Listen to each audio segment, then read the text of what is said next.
Banyak orang yang berpikir bahwa kalau ke Baitullah itu akan menghabiskan uang, padahal sebaliknya.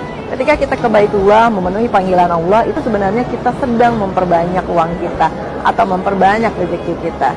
Kenapa? Karena hadisnya jelas bahwa seluruh biaya umroh haji itu diganti oleh Allah. Bahkan dalam surat Al-Baqarah disebutkan harta yang diinfakkan di jalan Allah itu mendapat ganti hingga 700 kali lipat. Pada akhirnya, orang yang paling tenang hidupnya adalah dia yang bisa berdamai dengan dirinya sendiri. Setelah berdamai dengan diri sendiri, maka sadarilah juga bahwa setiap orang berbeda, unik, istimewa, dan memiliki kekurangan dan kelebihan.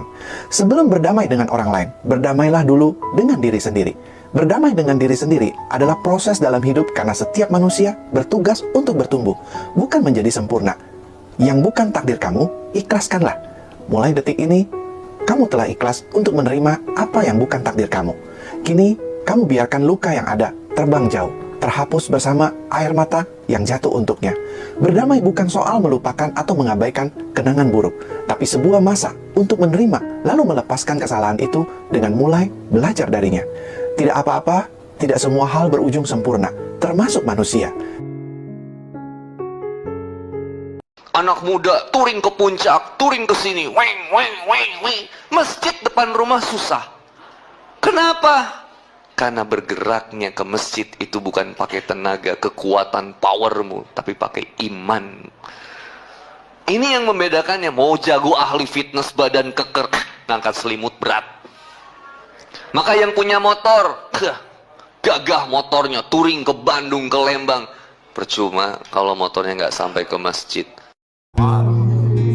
Anakmu mulai dewasa, sudah mulai malu mencium tanganmu. Anakmu mulai besar, sudah tak lagi mau bermain denganmu. Anakmu mulai dewasa, sudah mulai mengerti arti kehidupan.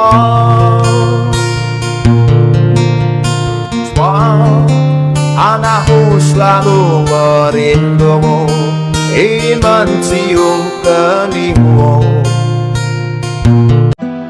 Jika ada air di dalam gelas kejatuhan kotoran cicak, maka air itu akan najis dan kotor.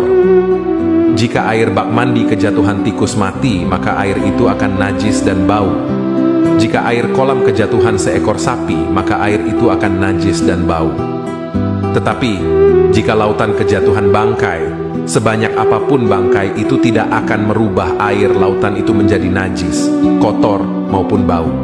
Apa yang membedakan air tersebut? Padahal masih sama-sama air. Ternyata yang satu sempit, yang satunya luas. Begitu pula dengan hati kita.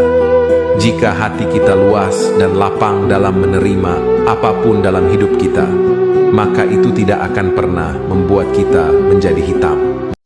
Temen gua ada yang ngeluh begini, bro, hidup gua begini-gini aja, nggak ada perubahan. Jadi orang kaya kek, sukses kek, blangsak banget hidup gua.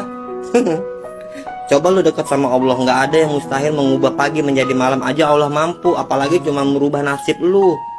Jagalah sholat selagi lu masih bernapas, maka sholat lu bakal ngejaga lu setelah lu berhenti bernapas. Lu mau cerita sepanjang apapun ke orang lain, termasuk ke gua, bakal kalah sama cerita pendek di atas sajadah. Nggak ada impian yang mustahil terwujud selagi lu mengandalkan Allah di setiap sujud lu. Manusia diciptakan bukan buat sempurna tapi berguna, maka lakukan kebaikan walaupun gak sempurna. Biarkan Allah yang menyempurnakan langkah-langkah lu. Siapa yang gak mencari kesembuhan jiwanya dengan Al-Quran, maka sampai kapanpun jiwanya akan tetap sakit. Percayalah, Allah sedang menyiapkan sesuatu yang baik buat lu nanti. Apa kau mau tahu rahasia? Tidak. Baiklah, begini. Aku belum pernah mendirikan tenda. Itu rahasianya. Kau sudah pernah pergi camping kan? Tapi tidak pernah di luar. Ya, kenapa tak tanya papamu caranya mendirikan tenda? Seperti Sepertinya dia tidak mau bicara hal seperti itu. Sekali-kali kau cobalah. Mungkin kau membuatnya terkejut. Ya, dia sering pergi, aku jarang ketemu dia. Tapi suatu hari pasti pulang kan? Aku telepon, tapi Lilis bilang aku sangat mengganggunya. Lilis, kau panggil mamamu sendiri dengan nama depannya. Lilis bukan Duduk sini nak, dekat pada Bapak. Jangan kau ganggu ibumu. Turunlah lekas dari pangkuannya. Engkau lelaki kelak sendiri.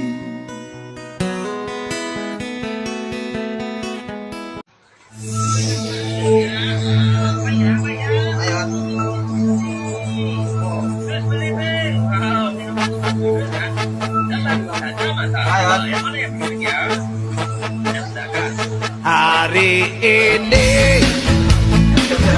hari yang kau tunggu, bertambah 1 tahun usiamu. Bahagialah kamu, yang ku beri bukan jam dan cincin, bukan seikat bunga atau puisi, juga kalung hati. Di dunia yang serba sibuk ini, olahraga bukan sekedar soal menunggu waktu luang, tapi sebaliknya kita harus mencuri waktu untuk merealisasikannya. Jangan pikirkan olahraga sebagai tugas yang membebani, tapi sebagai pelarian seru dari rutinitas harian yang padat. Meski sibuk, sebenarnya kita bisa nemuin celah untuk gerakan menyegarkan dan ngasih energi positif buat tubuh kita. Jadi, mari lupakan alasan tak punya waktu luang dan mulai masukin olahraga ke dalam kehidupan sehari-hari. Setidaknya, 1 menit sehari lah cukup untuk mengawali langkah kecil menuju gaya hidup kita yang lebih sehat.